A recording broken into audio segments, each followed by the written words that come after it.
Madame, mademoiselles et messieurs, bonjour. Apogée TV, actualité et info à tous les étages. Actualité et info à tous les étages. Ouvrez bien vos oreilles, ça va cobasser. 3, 2, 1. Professeur, nous allons commencer par une de vos déclarations qui a fait polémique dans les médias et sur les réseaux sociaux.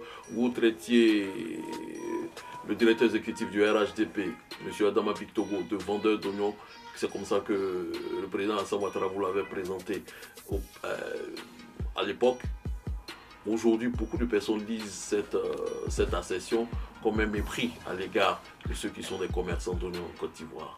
Quelle précision vous avez à faire sur cette allusion que vous aviez faite? Je vous remercie. Il s'agit là d'une polémique inutile. J'ai cité des faits. Et en réalité, personne ne peut attendre de moi un quelconque mépris de nos frères qui sont commerçants, et encore moins de ceux qui sont commerçants, agriculteurs et vendeurs d'oignons. Mais simplement, ce monsieur fait croire ce qu'il n'est pas en réalité. Il n'a aucun diplôme. Et nous constatons aujourd'hui que ce monsieur est à la tête d'une entreprise qui est une coquille vide. Une entreprise qui bénéficie de tous les marchés d'État. Je vais tout à l'heure y revenir. Et ce monsieur fait croire qu'il est diplômé de je ne sais quelle université. Mais en même temps, cela montre le mépris que ce régime a pour la Côte d'Ivoire. Nous avons eu l'occasion de vous expliquer la décadence actuelle de notre université, de notre école. Mais c'est l'exemple le plus probant. Comment vous pouvez comprendre qu'aujourd'hui, pour quelqu'un dans un pays normal qui n'a aucun diplôme, c'est de ça qu'il s'agit. Aujourd'hui, il est à la tête d'une entreprise qui bénéficie, c'est très grave, de la garantie de l'État à tous les niveaux.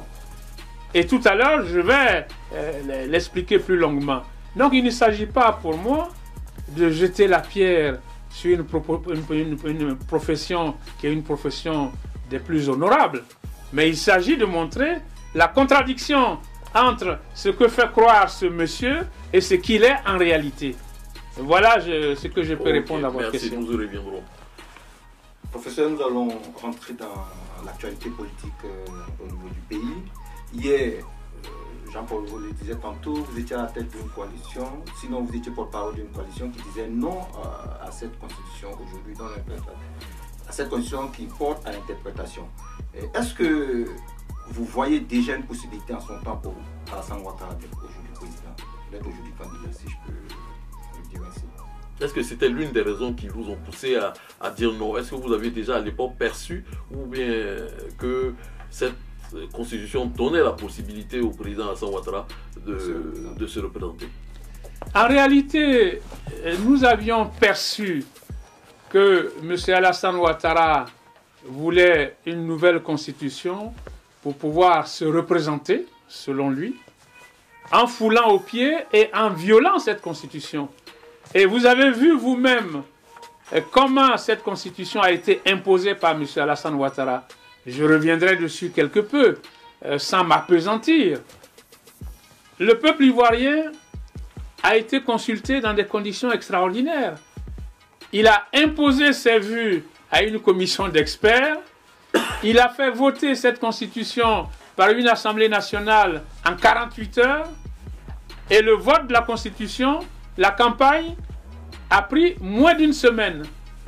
Nous qui étions contre cette constitution, nous n'avons pas eu les moyens, parce qu'à chaque fois que nous avions voulu faire des meetings ici et là, les espaces nous ont été refusés à l'époque.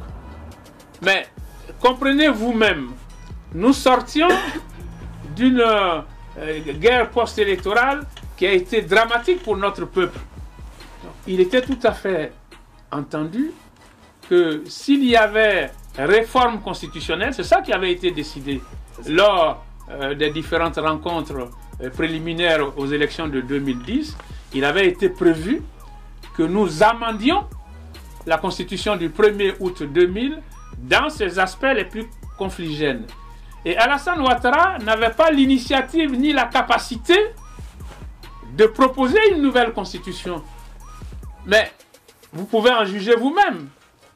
Il a fait sauter l'âge supérieur qui était de 75 ans, mais ce que les gens savent le moins, c'est qu'il a fait également sauter de cette Constitution les conditions de santé. Il a créé un poste de vice-président. Mais vous le savez, dans toutes les démocraties, le vice-président est élu avec le président, sous forme de ticket, dans les pays démocratiques. Mais M. Alassane Ouattara a prévu en même temps des dispositions qui lui permettent de nommer un vice-président. Vous voyez aujourd'hui d'ailleurs dans quelle situation la Côte d'Ivoire se retrouve, puisque ce vice-président a démissionné. Mais ce qui est plus grave, c'est que même cette constitution, M. Alassane Ouattara est amené aujourd'hui à la dévoyer, puisque maintenant, il n'est plus question que le vice-président soit élu en même temps que le président. Il est question qu'il soit désigné, mais dans des conditions les plus abracadabrantes. Oui, mais en fait, ce qui pose problème aujourd'hui, c'est de savoir si cette constitution lui donne la possibilité de se présenter ou pas. Non, les juristes l'ont dit. Vous savez, il n'y a vraiment pas de démonstration à faire. Il y a une continuité. L'article 180 a été évoqué. Le professeur Francis Vaudier, le professeur de droit constitutionnel, a dit le droit. Et vous savez dans quelles conditions, d'ailleurs, le professeur Francis Vaudier a été amené à démissionner de la présidence du Conseil constitutionnel parce que M. Alassane Ouattara est dans une logique de confusion des pouvoirs. Alassane Ouattara n'a pas le droit, selon sa constitution, puisque cette constitution reprend la limitation à 2 mandats. Et tous les juristes l'ont dit. Je voudrais ajouter... Avant de poursuivre justement, professeur, aujourd'hui, la faute est à quel niveau? À Alassane Ouattara qui a déposé sa candidature ou au Conseil constitutionnel qui a validé sa candidature? C'est tout comme. M. Alassane Ouattara est président de la République. Il est aujourd'hui dans une optique de dictature. Et donc, je viens de vous expliquer que M. Francis Vaudier a démissionné de la présidence du Conseil constitutionnel. Donc, M. Alassane Ouattara dicte sa volonté au Conseil constitutionnel. C'est ce qui se fait actuellement. Il a nommé au sein de ce Conseil constitutionnel ses obligés, c'est-à-dire les personnalités qui sont capables de dire oui à ses desiderata. C'est de ça qu'il s'agit. Et justement, c'est ce que nous dénonçons. Aujourd'hui, sous Alassane Ouattara, il y a une confusion de pouvoir. Vous savez que pour la première fois dans l'histoire de notre pays, et de façon inédite, les 2 syndicats de la magistrature et le barreau de Côte d'Ivoire, dans des déclarations inédites, ont expliqué qu'aujourd'hui, en Côte d'Ivoire, nous sommes dans une situation de confusion des pouvoirs. D'ailleurs, lorsque M. Alassane Ouattara dispose dans sa constitution que lui, en tant que président de la République, nomme le tiers des sénateurs, ça ne vous choque pas? Comment comprendre que le président de l'exécutif puisse nommer des parlementaires? C'est complètement anachronique. Donc aujourd'hui, nous sommes dans une quasi-dictature avec M. Alassane Ouattara. Avec la confusion des pouvoirs, toutes les institutions lui sont soumises. C'est le cas de la Commission électorale indépendante dont nous parlerons tout à l'heure. C'est aussi le cas de la Cour de cassation qu'il vient de désigner avec Mme Camara à la tête, que toute la Côte d'Ivoire, il est de notoriété publique que cette dame est une obligée de M. Alassane Ouattara. Et donc aujourd'hui, les Ivoiriens, c'est un devoir pour nous d'organiser la résistance face à cette dictature. Et d'ailleurs, j'ajouterais qu'on a coutume de dire qu'il s'agit de 3e mandat, mais en réalité, M. Alassane Ouattara est dans l'optique d'une présidence à vie. C'est la raison pour laquelle nous n'avons de cesse de nous battre pour poursuivre notre combat pour la démocratie, pour que le peuple ivoirien puisse se retrouver et créer les conditions des élections justes et transparentes.